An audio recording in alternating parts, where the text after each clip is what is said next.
পয়গম্বর মুসা নবী আল্লাহর কাছে কথা বলার জন্য যাচ্ছে, এমনি একজন ধনী লোকের সাথে সাক্ষাৎ। ধনী কয়, মুসা রে, ও মুসা, আমার এত ধন হিসাব রাখতে পারি না, আল্লাহরে জিগাইবানি কি করলে আমার ধন কমবে? মুসা নবী কয়, ঠিক আছে জিগাইব। একজন বৃদ্ধার সাথে, একজন মহিলার সাথে দেখা। মহিলা কয়, মুসা কই যাও, কই যাও রে মুসা? মুসা নবী কয়, তোর পাহাড়ে যাব, আল্লাহর সাথে কথা বল। মুসা রে, আল্লাহরে জিগাইবানি, আমি গরিব মানুষ, আমি ভালো কিছু কিনতে পারি না, ছেলে মেয়েকে ভালো কিছু খাওয়াইতে পারি না, ভাঙ্গা ঘর, এত গরিব, ভালো করে ঘর বানাইতে পারি না, আল্লাহরে জিগাইবানি কি করলে আমার উন্নতি হবে, ধনী হব, টাকা পয়সা হবে, আল্লাহরে জিগাইবানি। আল্লাহ মুসা নবী কয়, ঠিক আছে, আল্লাহরে জিগাইব, তুমি কেমনে ধনী হইবা?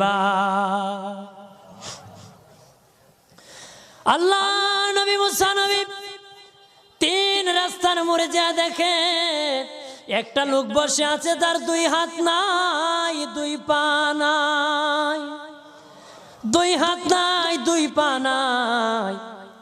ওই লোক ডাক দিয়া কয়, মুসা রে, জীবনে কোনোদিন নিজে হাঁটতে পারি নাই, নিজ হাতে খেতে পারি নাই, কেউ খাওয়াইলে খাই, নতুবা উপবাস থাকি, বৃষ্টি আসলে ভিজি, সেখানে আমি আবার শুকাই। ও মুসা, জীবনে কোনো কাজে দুনিয়ার লাগি নাই, আল্লাহরে জিগাইবানি কোন কারণে আমারে বানাইছে? আল্লাহ কয়, জিগাই মনে। মুসা নবী কয়, আল্লাহরে তোর পাহাড়ে মুসা নবী, মুসা ছিল কালিমুল্লাহ, কথা বলার প্রেম ছিল, কথা বলতো, কথা বলার প্রেম ছিল। কথা বলতে বলতে শেষ দিকে আল্লাহ গো, আসার সময় তিনটা লোক আমার কাছে প্রশ্ন করেছে। একজন লোক হলো ধনী, কিভাবে তার ধন কমবে গো? আল্লাহ বলেন, মুসা রে,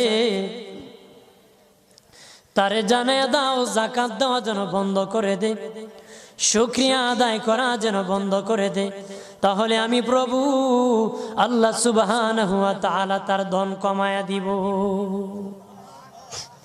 যদি শুকরিয়া আদায় বন্ধ করে, তাহলে ধন আমি কমাই দিব।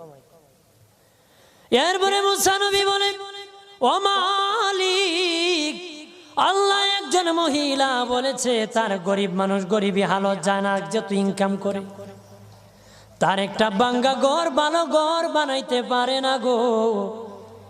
ও প্রভু, কি করলে তার ঘর উন্নতি হবে, তার অবনতির থেকে উন্নতি হবে? আল্লাহ বলেন, মুসা রে, মহিলারে জানে